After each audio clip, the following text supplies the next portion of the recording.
अस्सलाम वालेकुम स्टूडेंट्स। आज हम केमिस्ट्री का क्लास 9 की केमिस्ट्री का चैप्टर नंबर 1 का सेकंड लेक्चर स्टार्ट कर रहे हैं, जो है ब्रांचेस ऑफ केमिस्ट्री। इसमें हमारे पास क्वेश्चन आता है, write down the name of branches and define any 4 of them.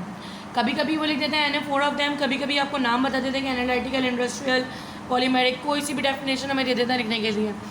तो ये बहुत ज़रूरी है कि आप ये 9 की 9 ब्रांचेस को याद कीजिए, ठीक है। अब मैं आपको ये एक्सप्लेन करने जा रही हूँ। The various branches of chemistry, there are various, बहुत सारी ब्रांचेस हैं केमिस्ट्री की। The main branches of chemistry are, लेकिन कुछ मेन ब्रांचेस हैं जो यहाँ लिखी हुई हैं, जिसमें फिजिकल केमिस्ट्री है, ऑर्गेनिक है, इनऑर्गेनिक है, एनालिटिकल है, बायोकेमिस्ट्री है, इंडस्ट्रियल एंड अप्लाइड केमिस्ट्री है, न्यूक्लियर केमिस्ट्री है, इन्वायरमेंटल केमिस्ट्री है, पॉलीमेरिक केमिस्ट्री है। तो ये 9 तरह की केमिस्ट्रीज़ आपके पास मौजूद है। सबसे पहले है physical chemistry. It is a branch of chemistry that deal with the laws and the principle governing the combination of atom and molecule in a chemical reaction. ये वो केमिस्ट्री है जो उन उसूलों और कानूनों के बारे में पढ़ती है जिनके तहत एटम और मॉलिक्यूल केमिकल रिएक्शन में कंबाइन होते हैं। आपको पता है, जब भी कोई केमिकल रिएक्शन होता है, हम दो केमिकल को रिएक्ट करवाते हैं, उनके एटम और मॉलिक्यूल आपस में रिएक्शन कर रहे होते हैं। तो वो रिएक्शन जिन कानून और उसूलों के तहत होता है, जो एटम और मॉलिक्यूल के कॉम्बिनेशन होते हैं, वो जिन उसूलों और कानूनों के तहत होते हैं, वो हम किस में पढ़ते हैं? फिजिकल केमिस्ट्री में। लिखना बहुत ज़रूरी है, लॉज एंड द प्रिंसिपल, ठीक है, उसूल और कानून, गवर्निंग द कॉम्बिनेशन, जिनके बिना पे कॉम्बिनेशन हो रहा होता है, किसका? एटम एंड मॉलिक्यूल, क्या किसी भी केमिकल रिएक्शन के अंदर, ठीक है। Organic chemistry, it is a branch of chemistry that deal with the carbon compound. ये वो ब्रांच है केमिस्ट्री की जो कार्बन से बनने वाले कंपाउंड्स को डील करती है, with the exception of CO2, CO, metal carbonates and bicarbonates and carbides। कहते हैं विद द एक्सेप्शन, इनको निकाल दिया जाए इसमें से। CO2, CO, मेटल कार्बोनेट, जो कार्बोनेट के मेटल होते हैं, मेटल कार्बोनेट मतलब सोडियम कार्बोनेट, मैग्नीशियम कार्बोनेट, ये मेटल कार्बोनेट है। बाइकार्बोनेट्स HCO3 जिनमें लगा हुआ सोडियम बाइकार्बोनेट या अमोनिया बाइकार्बोनेट, उनको भी ये यूज़ नहीं करता, कार्बाइड्स को भी नहीं। इनको ये एक्सेप्ट कर रहा है, एक्सेप्शन दे रहे हैं इनकी, ठीक है। Now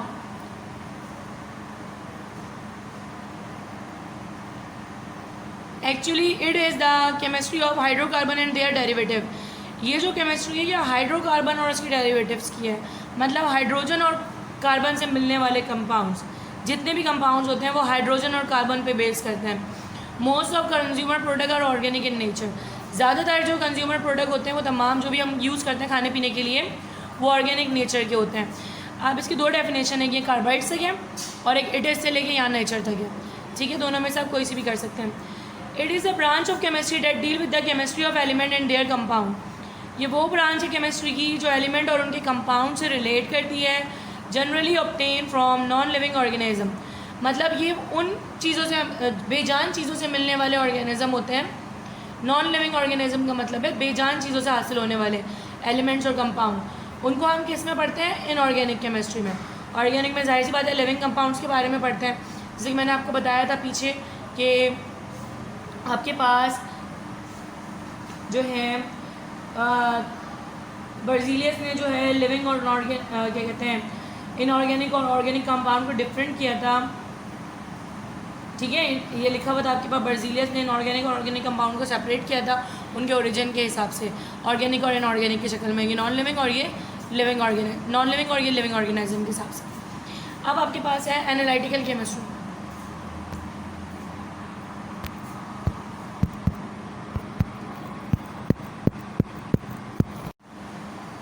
analytical chemistry, it is a branch of chemistry that deal with the study of method and techniques, ठीक है। इसमें क्या यूज़ हो रहा है? Method and techniques involve to determine the kind, quality and quantity of various component in a given substance. देखिए madam, इसमें पहली बात है मेथड और टेक्निक। मतलब मेथड कहते हैं तरीके को, टेक्निक कहते हैं उन महारतों को जो हम इस्तेमाल करते हैं। तरीके और महारतें जो इन्वॉल्व होती हैं जानने के लिए, डिटरमाइन मतलब जानना, काइंड किस्म, क्वालिटी कितना अच्छा है कितना बुरा है, क्वांटिटी कितनी तादाद है, और various component in a substance. अब देखिए आपके पास एक बिस्किट का भी पैकेट क्यों ना हो, ठीक है, मैं बिस्किट की बात कर रही हूँ। अगर आप उसका पूरा बॉक्स देखें, जो उसका पैक होता है पूरा, उसके पीछे उसकी न्यूट्रिशंस लिखे हुए होते हैं। ठीक है। उसमें काइंड होती हैं क्या क्या चीज़ें, मतलब वो किस किस्म का है, उसके अंदर हाइड्रोकार्बन्स कितने हैं, उसके अंदर फैट्स कितने हैं, सैचुरेटेड फैट कितने हैं।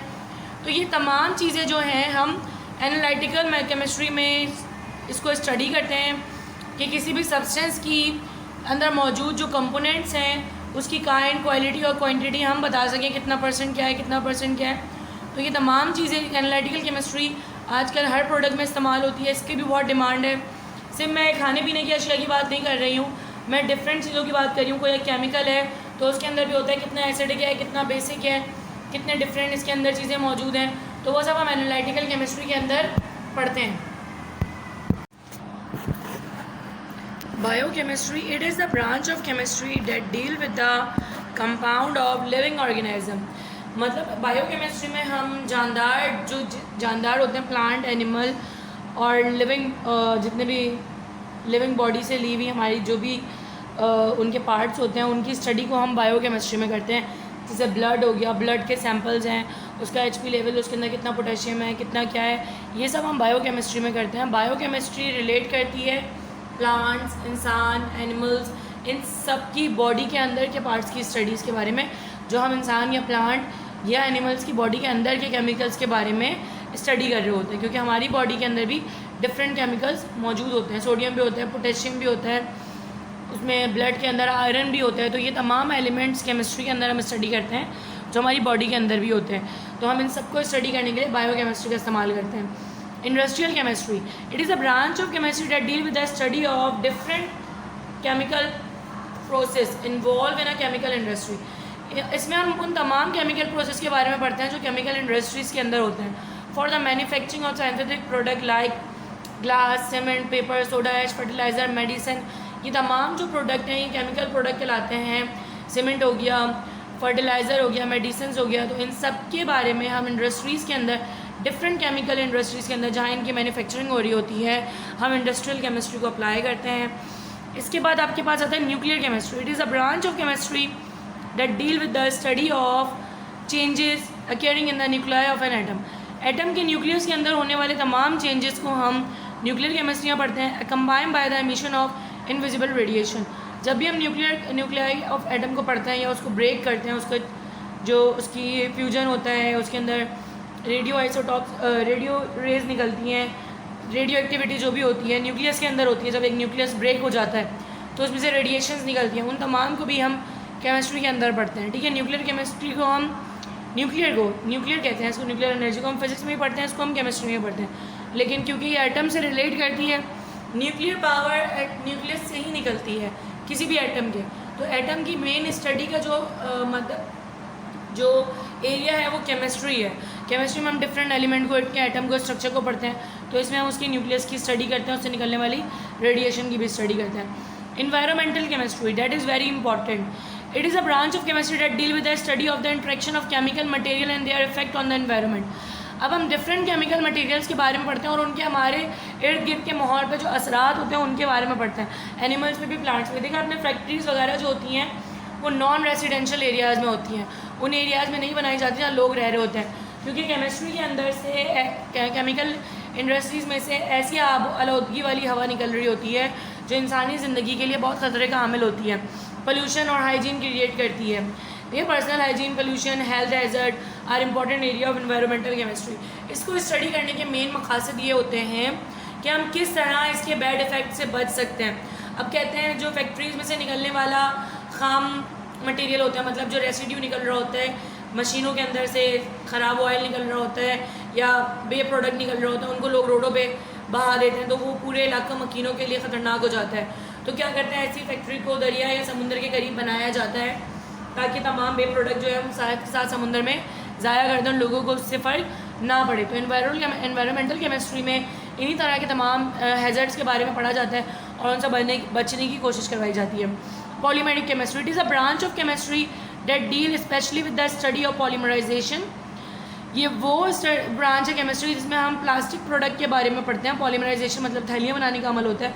The product obtain through the process of polymerisation such as plastic, synthetic fibre और पेपर। तो ये तमाम भी जो होते हैं ये पॉलीमराइजेशन के प्रोडक्ट से ही बनते हैं। सिंथेटिक फाइबर वो फाइबर होते हैं जो हम डिफरेंट फूड वगैरह के स्टोरेज के लिए यूज़ कर रहे होते हैं, जो हार्मफुल ना हो, कैंसर कॉजिंग ना हो, उन तरह के बनाने के लिए हमें पॉलीमेरिक केमिस्ट्री का इस्तेमाल करते हैं। तमाम केमिस्ट्री के ब्रांचेस जो हैं उनकी अपनी इंपॉर्टेंट है, लेकिन बायो केमिस्ट्री जो है वो मेडिकल साइंस की बैकबोन है।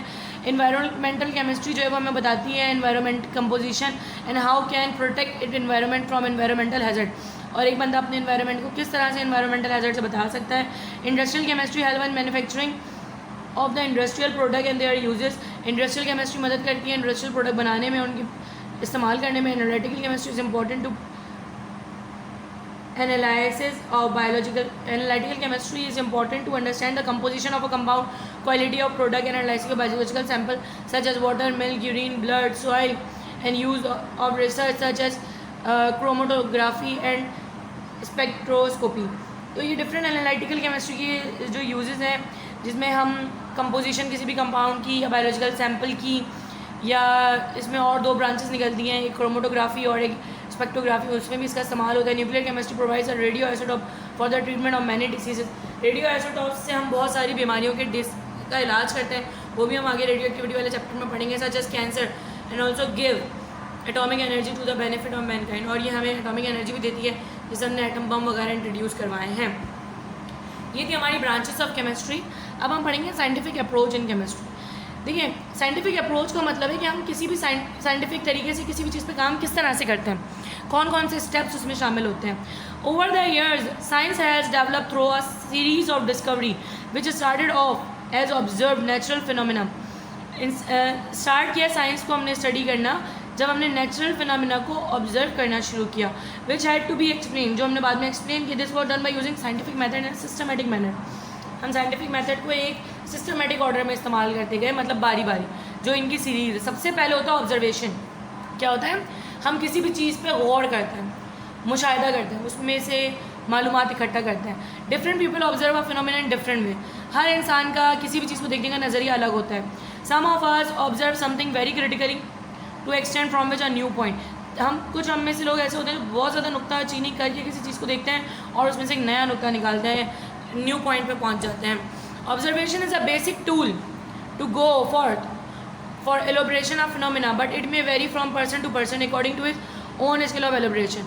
ऑब्जर्वेशन जो है बेसिक टूल है किसी भी चीज़, किसी भी फिनोमिना को समझने के लिए या उसको एलोब्रेट करने के लिए, उसको जानने के लिए, खोलने के लिए। But it may vary from person to person, ये हर पर्सन के लिए अलग अलग तरीके का होता है। हर बंदा अलग अलग तरीके से ऑब्जर्वेशन करता है according to his own skill of elaboration, जो उसकी अपनी जानने की स्किल होती है उस हिसाब से। Observation of a thing is one of the scientific approach in chemistry.